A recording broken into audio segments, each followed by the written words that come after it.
Okay, so chat, I wanted to talk about something related to Finster. As some of you all know, what was it, like 2 or 3 weeks ago? 2 weeks ago, they did this video coming out where they talked about how they were on HRT. It's been something that's been speculated for quite some time now, but they officially came out a couple weeks ago and shared that, yes, they are on HRT. Now, we're not going to talk about this specifically, but something that seems to be happening as a result of this announcement, and that is something that I saw this morning tweeted out by Finster, and it's insane. It's absolutely insane that this happened, but let's go ahead and let's dive into it. Finster tweeted out the following: "The Times doxed my full name in an article to slander trans healthcare donations, laughing my fucking ass off." We're going to take a look at the article in a second, but I want to finish this Twitter thread first. "Really dislike political stuff, but I made this donation without fundraising to help trans adults in the UK who can't afford healthcare. Having said that, I have no problem with puberty blockers being prescribed to give people a better life. I'll happily pledge the entire donation amount again, plus what was matched by my viewer at the time. And for the journalist that asked for my quote 3 hours before the article was released, my official quote is suck my ass." Oh shit! Oh shit! This is a common thing we see with content creators and journalists. Like, journalists will reach out as if they want like a genuine comment from you, or they actually give a fuck about what you have to say. But like reaching out 3 hours before publishing the article, like, come on. Are you fucking, that's malicious as fuck. Anyway, let's go ahead and let's dive into the actual article here. I have redacted the name of Finster in the article. Wait, did that? Okay, cool. The redactions did work. Just had to make sure. But obviously it's out there, but I'm not going to further share their docs. So I've chosen to redact it in the article here. But this is an article by the Times. Puberty blocker clinic accepted 20,000. This is pounds, right? Pounds? Correct me if I'm wrong. 20,000 pound donation from Sugar Daddy. Gender GP, which privately prescribes hormone drugs to children, can skip the NHS ban on the drugs because it is private. Okay, so let's go ahead and let's dive into this. And yeah, people are telling me it is indeed pounds. Cool. "A private clinic that has vowed to defy an NHS directive banning the prescription of puberty blockers to children accepted a 20,000 pound donation from a sugar daddy who paid a male YouTuber thousands of pounds to behave like a submissive girl." Now, we obviously know that they're talking about Finster here. And what's insane to me is that, like, what's the relevance of like Finster or like this donator or any of it? Like, what's the relevance to this? It just kind of seems like it's a hit piece targeted at Finster while also aiming at this particular organization. Gender GP, which is run by Dr. Helen Weberly, a GP from South Wales, has provided children as young as 9 with drugs that suppress puberty hormones following online consultations. Now, this is something that, you know, for some people is viewed as like controversial, right? Giving puberty blockers to like children. I personally, I don't have an issue with it. As long as everything's supervised, you know, by an adult and by some kind of medical care provider, I don't personally mind this whatsoever. But some people obviously take issue with that, and they use that as a common talking point to speak not just against, you know, healthcare for trans kids, but also healthcare for trans people in general. It's a common talking point that's used to try and take away trans people's rights. And so this article seems to be playing into that.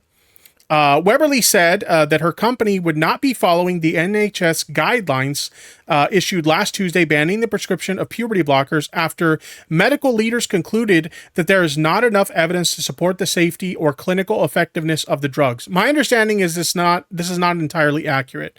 This wasn't like an outpouring of a bunch of medical professionals saying that, like, hey, we don't think that there's enough data to support that puberty blockers are safe. This was a political move. This was a political move that was clearly aimed at taking the rights away from trans people. That's all this is. "A loophole in the guidelines means puberty blockers can still be issued by private providers." So wait a minute.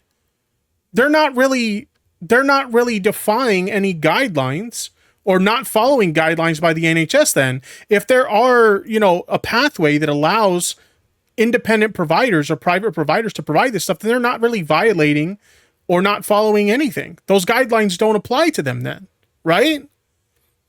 A loophole in the guidelines means puberty blockers can still be issued by private providers. Campaigners have warned that children and parents could migrate from the NHS to online clinics running a Wild West operation. Here's the thing, right? Like, if you're asking me specifically, like, what would I like in an ideal world when it comes to trans healthcare? What would I like? I would like to see, trans people have the ability to seek out, the care that they need for gender dysphoria or other like trans related issues. I would like them to be able to seek that out from, a healthcare provider.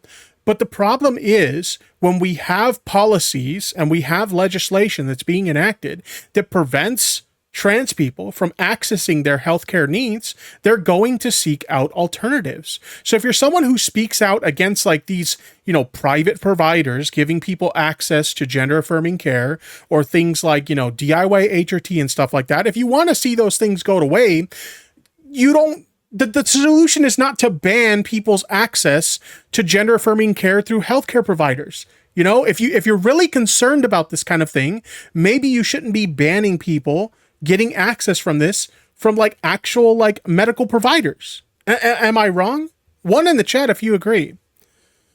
As a private company, Gender GP is financed through fees paid by the families of children wishing to change their gender and does not receive charitable donations or public funding.